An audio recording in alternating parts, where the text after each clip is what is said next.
शुभ दीपावली। समस्त को दीपावली शुभेच्छा। आज हमारा सूर्य क्षेत्र फाउंडेशन कैंसर सेंटर होम में जितना भी पेशेंट आए हुए हैं डिफरेंट प्लेस से, बिहार से, उड़ीसा से, बंगाल से, दूसरा स्टेट से हैं, सबको दीपावली की शुभकामनाएं। उनका स्वास्थ्य जल्दी ठीक हो जाए और माँ लक्ष्मी उनका सब कुछ अच्छा रखें, स्वस्थ रखें, यही हमारा कामना है।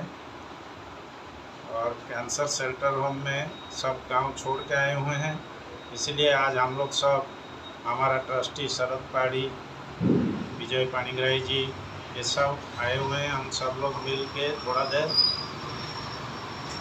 ये जो पेशेंट हैं, कैंसर पेशेंट, सबका साथ में दिवाली मना रहे हैं। हमारा कान्हा सबका ख्याल रख रहा है।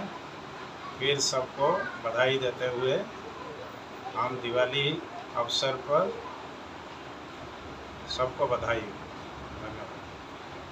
धन्यवाद। शुभ दीपावली अवसर में सूर्य क्षेत्र फाउंडेशन और समस्त तरफ आमर सेंट्रल हाउस थी समस्त पेशेंट मानक दीपावली हार्दिक बधाई और शुभकामना।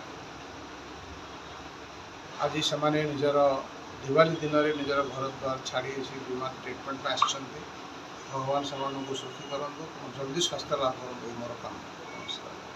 समस्त दीपावली शुभेच्छा। सब पेसेंट मानक भगवान प्रार्थना केमती शीघ्र से सुस्थ हो जातु, भगवान प्रार्थना शुभेच्छा।